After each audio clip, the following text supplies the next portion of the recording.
Hello नमस्कार, मैं Prem Prakash Gaur. CDP practice set 50 question का ये सीरीज एक बार ज़रूर देखें। आइए देखते हैं पहला क्वेश्चन। रास ने शिक्षा को क्या माना है? तो रास ने शिक्षा को क्या माना है? पहला समाजांतर क्रिया, ऑप्शन बी द्विपक्षीय प्रक्रिया, ऑप्शन सी त्रिपक्षीय प्रक्रिया, ऑप्शन डी इनमें से कोई नहीं। तो रास ने शिक्षा को क्या माना है? रास ने शिक्षा को ऑप्शन बी सही हो जाएगा, द्विपक्षीय प्रक्रिया माना है। Answer B.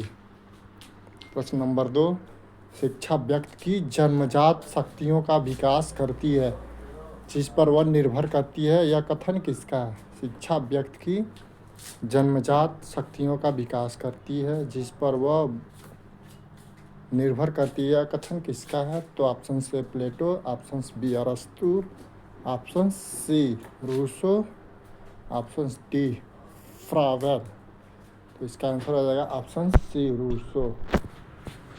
अगला क्वेश्चन नंबर 3, शिक्षा द्वारा उत्पादकता बढ़ाने के लिए निम्नलिखित में से किसकी आवश्यकता नहीं है? तो हो जाएगा ऑप्शन ए विज्ञान की शिक्षा, व्यावसायिक शिक्षा, सी धार्मिक शिक्षा, डी तकनीक की शिक्षा। तो इसका ऑप्शन हो जाएगा सी धार्मिक शिक्षा। क्वेश्चन नंबर 4, शिक्षा द्वारा निम्नलिखित में से क्या संभव नहीं है? तो शिक्षा द्वारा क्या संभव नहीं है? ए आधुनिकीकरण, बी राष्ट्रीय एकता, सी सामाजिक मूल्यों का विकास,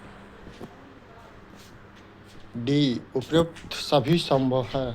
तो इसका आंसर हो जाएगा शिक्षा द्वारा निम्नलिखित में से क्या संभव नहीं है? तो ऑप्शन डी उपयुक्त सभी संभव हैं। सभी आंसर सही हैं। क्वेश्चन नंबर 5, निम्नलिखित में से कौन पाठ्यक्रम विकास को प्रभावित करने वाला कारक है? तो इसका ऑप्शन सामाजिक एवं परिवेश, ऑप्शन बी शिक्षा आयोग की समितियाँ, ऑप्शन सी शिक्षा आयोग शिक्षा के उद्देश्य, ऑप्शन डी उपयुक्त सभी। तो इसका भी आंसर हो जाएगा उपयुक्त सभी। प्रश्न 6, पाठ्यक्रम के निर्माण में किसकी भूमिका होती है? पाठ्यक्रम के निर्माण में किसकी भूमिका होती है? तो ऑप्शन ए शिक्षा आयोग एवं समितियाँ, ऑप्शन बी विद्यालय, ऑप्शन सी शिक्षक, ऑप्शन डी उपयुक्त सभी। तो आंसर हो जाएगा ऑप्शन डी उपयुक्त सभी। नेक्स्ट क्वेश्चन नंबर 7, ब्लूम के अनुसार शिक्षा के उद्देश्य कितने प्रकार के होते हैं? तो ऑप्शन ए हो जाएगा 1, option B 3, option C 4, option D 5। तो आंसर हो जाएगा ऑप्शन बी 3। क्वेश्चन 8, ब्लूम के शिक्षा के किस उद्देश्य की प्राप्ति पहले होती है? Option a most VIP question, Bloom के शिक्षा के किस उद्देश्य की प्राप्ति सबसे पहले होती है? तो ऑप्शन ज्ञानात्मक, बी भावनात्मक, सी क्रियात्मक और डी तय नहीं किया जा सकता है। तो इसका ऑप्शन हो जाएगा ए ज्ञानात्मक। शिक्षा के किस उद्देश्य के अनुसार पाठ्यक्रम निर्माण की आवश्यकता होती है? शिक्षा के किस उद्देश्य के अनुसार पाठ्यक्रम निर्माण की आवश्यकता होती है? तो ऑप्शन से ज्ञानात्मक, बी भावनात्मक, सी क्रियात्मक, डी ये सभी। तो ऑप्शन डी से हो जाएगा ये सभी। शिक्षण के क्रियात्मक उद्देश्यों को पूरा करने के लिए पाठ्यक्रम में किस पर बल दिया जाता है? तो शिक्षण के क्रियात्मक उद्देश्यों को पूरा करने के लिए पाठ्यक्रम में ऑप्शन से हो जाएगा सिद्धांत एवं अवधारणा, बी क्रिया एवं प्रयोग, सी विषय वस्तु, डी इनमें से कोई नहीं। तो इसका ऑप्शन हो जाएगा बी क्रिया एवं प्रयोग।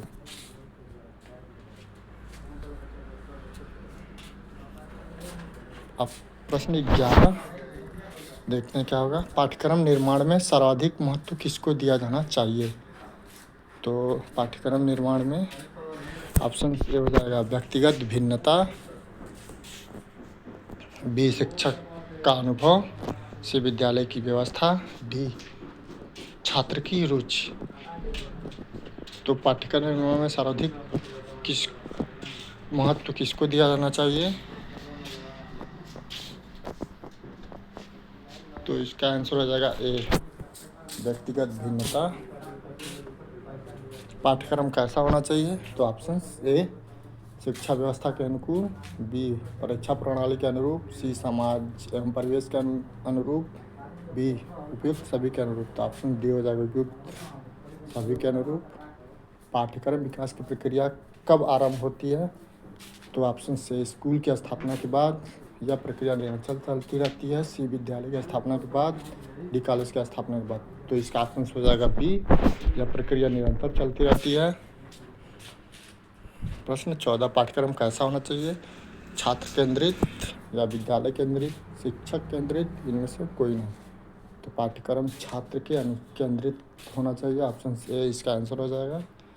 वैज्ञानिक आवश्यकताओं की पूर्ति के लिए पाठ्यक्रम कैसा होना चाहिए? तो ऑप्शन से विद्यालय केंद्रित, बी शिक्षक केंद्रित, सी कार्य अनुभव केंद्रित, इनमें से कोई नहीं। तो वैज्ञानिक आवश्यकताओं की पूर्ति के लिए पाठ्यक्रम, ऑप्शन हो जाएगा सी कार्य एवं अनुभव के केंद्रित होना चाहिए। प्रश्न 16, आर्थिक प्रगति के उद्देश्य के लिए पाठ्यक्रम में किसे स्थान दिया जाना चाहिए? तो आर्थिक प्रगति के उद्देश्य के लिए पाठ्यक्रम में किसे स्थान दिया जाना चाहिए? तो ऑप्शन ए नैतिक शिक्षा, बी व्यावसायिक शिक्षा, सी आध्यात्मिक शिक्षा, डी इनमें से कोई नहीं। इसका आर्थिक प्रगति के लिए ऑप्शन बी हो जाएगा, व्यावसायिक शिक्षा को महत्व दिया जाना चाहिए। पाठ्यक्रम के उद्देश्यों की पूर्ति किसके द्वारा संभव नहीं है? तो पाठ्यक्रम के उद्देश्यों की पूर्ति ऑप्शन से शिक्षक की आर्थिक स्थिति के अनुसार, बी अभिभावक, सी विद्यालय, डी शिक्षक। तो पाठ्यक्रम के उद्देश्यों की पूर्ति किसके द्वारा संभव नहीं है? ये नहीं वाला क्वेश्चन इम्पॉर्टेंट होते हैं, यहाँ पे हाँ या ना में देखना होता है। इसका आंसर हो जाएगा ए शिक्षक की आर्थिक स्थिति। पाठ्यक्रम के उद्देश्यों की पूर्ति के में से कौन सहायक हो सकता है? पाठ्यक्रम के उद्देश्यों की पूर्ति के लिए निम्नलिखित में से कौन सहायक नहीं हो सकता? फिर से नहीं वाला क्वेश्चन आ रहा है। तो इसका ऑप्शन हो जाएगा खेल का मैदान, बी विद्यालय, सी विद्यालय भवन, डी शिक्षक का व्यवहार। तो पाठ्यक्रम के उद्देश्यों की पूर्ति के लिए कौन सा सहायक नहीं हो सकता है? तो खेल का मैदान। ऑप्शन ए अनुभव आधारित अध्ययन क्या है? तो ऑप्शन से अनुभव आधारित अध्ययन,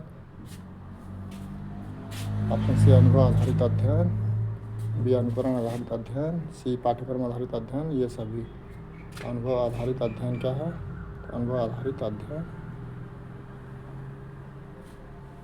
क्वेश्चन ये गलत टाइप हो गया है। प्रश्न नंबर 20, किस दार्शनिक आधार पर निर्मित पाठ्यक्रम अनुशासन केंद्रित होता है? किस दार्शनिक के आधार पर निर्मित पाठ्यक्रम अनुशासन केंद्रित होता है?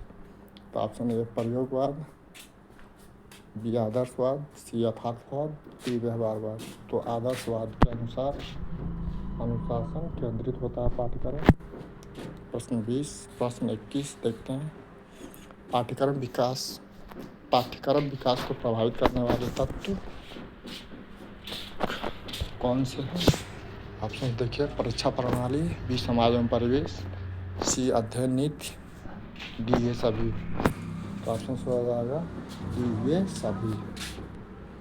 किस दार्शनिक के आधार पर निर्मित पाठ्यक्रम छात्र केंद्रित होता है? ऑप्शन से प्रयोगवाद, बी यथार्थवाद, सी आदर्शवाद, डी परियोजनवाद। तो ऑप्शन से हो जाएगा प्रयोगवाद या परियोजनवाद। प्रश्न 22-23 देखते हैं। प्राथमिक कक्षा के शिक्षक के लिए निम्नलिखित में से किसका ज्ञान आवश्यक है? तो प्राथमिक कक्षा के शिक्षक के लिए निम्नलिखित में से किसका ज्ञान आवश्यक है? तो ऑप्शन से बाल मनोविज्ञान, बी शिक्षा दर्शन, सी स्वास्थ्य विज्ञान, डी सामाजिक विज्ञान। तो प्राथमिक शिक्षक के लिए ऑप्शन ए हो जाएगा बाल मनोविज्ञान का ज्ञान आवश्यक होना चाहिए। तो प्रश्न 24 देखते हैं। निम्नलिखित में से किसे बाल मनोविज्ञान के अंतर्गत शामिल नहीं किया जाता है? तो ऑप्शन से निम्नलिखित में से किसे बाल मनोविज्ञान के अंतर्गत शामिल नहीं किया जाता है। तो ऑप्शन ए बाल विकास, बी मनोविश्लेषण, सी मानसिक स्वास्थ्य विज्ञान, सी शिक्षा दर्शन, डी शिक्षा दर्शन। तो ऑप्शन हो जाएगा डी शिक्षा दर्शन। बालक के समुचित विकास के लिए शिक्षक को बालकों के किस पहलू का अध्ययन करना चाहिए। Question number 25। तो इसका ऑप्शन देखते हैं, मानसिक विकास, बी शारीरिक विकास, सी सामाजिक, डी उपयुक्त सभी। तो इसका आंसर हो जाएगा उपयुक्त सभी। बाल मनोविज्ञान में अध्ययन किया जाता है ऑप्शंस जन्म से लेकर वृद्धावस्था तक, बी जन्म से किशोरावस्था तक, सी जन्म से प्रौढ़ावस्था तक, जन्म से बाल्यावस्था तक। तो बाल मनोविज्ञान में अध्ययन किया जाता है जन्म से लेकर किशोरावस्था तक। निम्नलिखित में से किसे बाल मनोविज्ञान की उपयोगिता के अंतर्गत नहीं रखा जा सकता है। तो ऑप्शन ए बालकों की आवश्यकताओं को समझना, बी भविष्य के बारे में पूर्व कथन, सी शिक्षण कार्य में सहायता, डी शिक्षक की आर्थिक स्थिति। ऑप्शन हो जाएगा डी शिक्षक की आर्थिक स्थिति। निम्नलिखित में किसे बाल मनोविज्ञान की उपयोगिता के अंतर्गत रखा जाता है। तो ऑप्शन डी उपयुक्त सभी हो जाएगा। क्वेश्चन रिपीट हो गया। Question number 29। निम्नलिखित में किसका प्रभाव बालक के विकास पर पड़ता है। तो किसका प्रभाव बालक के विकास पर पड़ता है। तो ऑप्शन हो जाएगा ए परिवार, बी समाज, सी विद्यालय, डी उपयुक्त सभी। तो ऑप्शन डी उपयुक्त सभी। निम्नलिखित में किसे बाल अध्ययन की श्रेणी में रखा जाता है। Question number 30। ऑप्शन से बालक को जानना, बी पढ़ने में रुचि होना, सी खेल खेल में मन लगाना, डी इनमें से कोई नहीं। तो इसका आंसर हो जाएगा ए बालक को जानना। आप क्वेश्चन नंबर 31। निम्नलिखित में से किसे बाल अध्ययन की श्रेणी में रखा जाता है। तो बालक को जानना।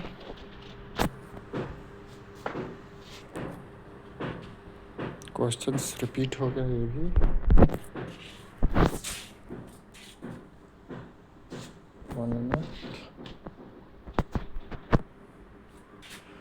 तो इसका ऑप्शन भी निम्नलिखित से बाल अध्ययन की श्रेणी में रखा जा सकता है। तो ऑप्शन से बालक को जानना। बालक के व्यवहार में परिवर्तन के लिए किस प्रकार अध्ययन की विधि का सहारा लिया जाता है। Question number 32। ए अवलोकन विधि, बी प्रयोगात्मक विधि, सी साक्षात्कार विधि, सी प्रश्नावली विधि।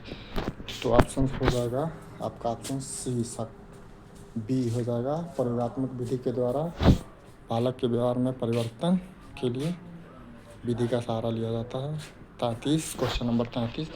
बालक के व्यवहार में अध्ययन के लिए किस विधि से वास्तविक व्यवहार का निरीक्षण संभव नहीं होता। बालक के व्यवहार के अध्ययन की निम्नलिखित में से किस विधि से वास्तविक व्यवहार का निरीक्षण संभव नहीं होता।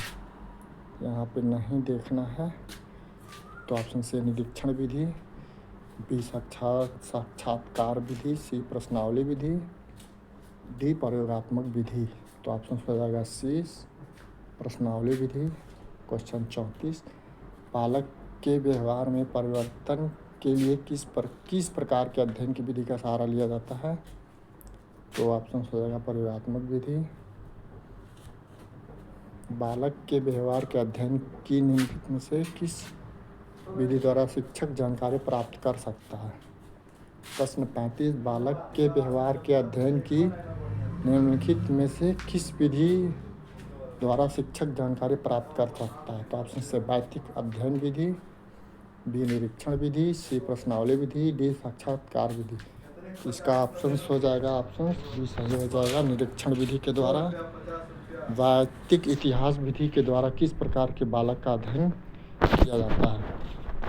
वास्तविक इतिहास विधि के द्वारा किस प्रकार के बालक का अध्ययन किया जाता है। प्रश्न 36 होगा। तो ए हो जाएगा पिछड़े बालक, बी प्रतिभाशाली बालक, सी अपराधी बालक, डी ये सभी। तो आंसर हो जाएगा, इसका आंसर हो जाएगा ये सभी। बालक के सामाजिक क्वेश्चन 37। बालक के सामाजिकता का परीक्षण किस विधि द्वारा किया जाता है। तो उपचारात्मक विधि द्वारा, बी समाज नीति विधि द्वारा, सी साक्षात्कार विधि द्वारा, डी प्रयोगात्मक विधि द्वारा। तो ऑप्शन हो जाएगा बी समाज नीति विधि द्वारा, क्वेश्चन 38, बाल अपराध का कारण निम्नलिखित में से कौन सा हो सकता है? बाल अपराध का कारण निम्नलिखित में से कौन सा हो सकता है? तो ये पारिवारिक, ऑप्शन बी सामाजिक, ऑप्शन सी शारीरिक, ऑप्शन डी ये सभी। तो ये सभी हो सकते हैं ऑप्शंस। क्वेश्चन 39, बालक की रुचि विद्यालय में पढ़ने के लिए क्या किया जाना चाहिए? बालक की रुचि विद्यालय में पढ़ने के लिए क्या किया जाना चाहिए? तो ऑप्शन सी विद्यालय का वातावरण अनुकूल बनाना, बी बालक को विद्यालय से जोड़ना, सी अभिभावकों को प्रेरित करना, डी उपयुक्त सभी। तो इसका आंसर भी उपयुक्त सभी हो जाएगा, डी। क्वेश्चन 40, निम्नलिखित में से बाल अपराध की श्रेणी में क्या रखा जा सकता है? बाल अपराध की श्रेणी में क्या रखा जा सकता है? तो माता पिता की बात न मानना, अशोभनीय भाषा का प्रयोग, सी आवारागर्दी, डी उपयुक्त सभी। तो इसका भी आंसर हो जाएगा सभी। क्वेश्चन 41, बाल अपराध की रोकथाम के लिए माता पिता को क्या करना चाहिए? बाल अपराध की रोकथाम के लिए माता पिता को क्या करना चाहिए? तो ऑप्शन से बच्चों को डांटना, बच्चों से सहानुभूतिपूर्ण व्यवहार करना, सी बच्चों को पीटना, डी में से कोई नहीं। तो बाल अपराध की रोकथाम के लिए माता पिता को क्या बच्चों से सहानुभूतिपूर्वक व्यवहार करना चाहिए, न कि बच्चों को डांटना चाहिए, न पीटना चाहिए, उनसे सहानुभूतिपूर्वक व्यवहार करना चाहिए। ऑप्शन बी सही हो जाएगा। बाल अपराधियों को सुधारने के लिए किसकी सहायता लेनी चाहिए?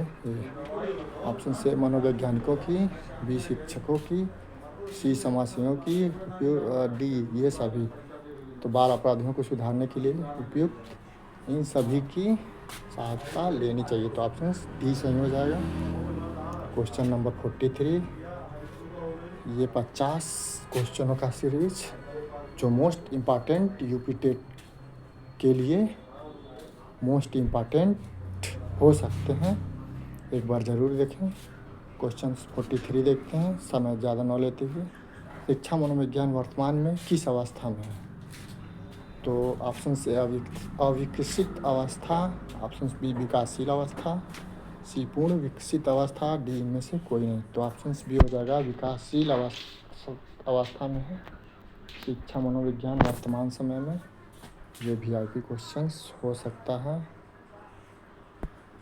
देखते हैं क्वेश्चन 44, शिक्षा मनोविज्ञान का अध्ययन किस प्रकार किया जा सकता है? तो ऑप्शन से केवल एक व्यक्ति का, बी 2 व्यक्तियों का, सी कई व्यक्तियों का, ऑप्शन डी। तो ये क्वेश्चन हो जाएगा सभी। शिक्षक के लिए शिक्षा मनोविज्ञान का अध्ययन सहायक है। शिक्षक के लिए शिक्षा मनोविज्ञान का अध्ययन सहायक है। ऑप्शन से जीविकोपार्जन में, डी मूल्यांकन में, सी शिक्षण दक्षताओं के विकास में, डी उपयुक्त सभी में। तो ऑप्शन डी सही हो जाएगा उपयुक्त सभी। क्वेश्चन 46, बुद्धि के द्विघटक सिद्धांत के प्रतिपादक कौन है? तो option A Thorndike, B JB Watson, C Williams Wundt, C Spearman. तो ऑप्शन हो जाएगा डी स्पीयरमैन बुद्धि के द्विघटक सिद्धांत के प्रतिपादक हैं। शिक्षा मनोविज्ञान के क्षेत्र में नहीं आता। औद्योगिक अध्ययन, बी बुद्धिमापन, सी छात्र अनुशासन, डी परीक्षा परिणाम। तो शिक्षा मनोविज्ञान के क्षेत्र में नहीं आता है। तो क्या नहीं आता है? ऑप्शन से औद्योगिक अध्ययन नहीं आता है। तो ऑप्शन ए सही हो जाएगा। क्वेश्चन नंबर 48, शिक्षा मनोविज्ञान के प्रयोग में क्रांतिकारी परिवर्तन हुआ है। तो इसका ऑप्शन हो जाएगा अनुशासन स्थापना में, बी मूल्यांकन प्रक्रिया में, सी शिक्षण विधियों में, डी इन सभी में। तो इसका आंसर हो जाएगा ऑप्शन डी इन सभी में। क्वेश्चन नंबर 49, शिक्षा की योजना में शिक्षक का केंद्रीय स्थान होता है। आप सहमत हैं? ऑप्शन से हो जाएगा हाँ, बी असहमत है, सी पूर्णतः असहमत है, डी निरर्थक। तो इसका ऑप्शन हो जाएगा पूर्णतः सहमत है। शिक्षा की योजना में शिक्षक का केंद्रीय स्थान होता है। क्वेश्चन नंबर लास्ट 50 नंबर का क्वेश्चन, व्यक्तित्व आकलन के लिए आवश्यक है। व्यक्तित्व आकलन के लिए आवश्यक है क्या आवश्यक है? तो ऑप्शन ए आंतरिक व्यवहार की जानकारी, बी बाह्य व्यवहार का अध्ययन, सी ए और बी दोनों, डी इनमें से केवल एक। तो इसका आंसर हो जाएगा व्यक्तित्व आकलन के लिए आवश्यक क्या है, तो ऑप्शन सी सही हो जाएगा, ए और बी, यानी आंतरिक व्यवहार की जानकारी, बाह्य व्यवहार का अध्ययन। और क्वेश्चन 51, मनोविज्ञान को प्रारंभ में कहा जाता था। ये मोस्ट वीआईपी क्वेश्चन। शिक्षा को प्रारंभ में क्या कहा जाता था, तो इसका ऑप्शन है चेतना का विज्ञान, बी मन का विज्ञान, सी आत्मा का विज्ञान, डी व्यवहार का विज्ञान। तो इसका ऑप्शन हो जाएगा सी आत्मा का विज्ञान।